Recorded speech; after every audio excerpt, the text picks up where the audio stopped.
শোনো বন্ধুরা, আমি রান্না করছিলাম, এখন রান্না করতে করতে একটা পার্সেল এলো লুডার থেকে।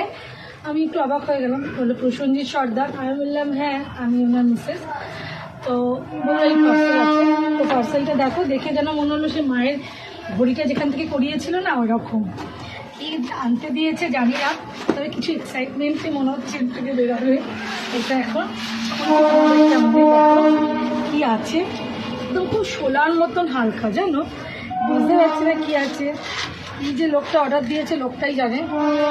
এই পরে জানো তো সারাদিন আমার বরটা এইটা খুলেছি, এটা খুলেছি, এটা আর এটা এইটা খুলি, খুব সূক্ষ্মভাবে খুলছি, জানো তো, জানি না কি আছে।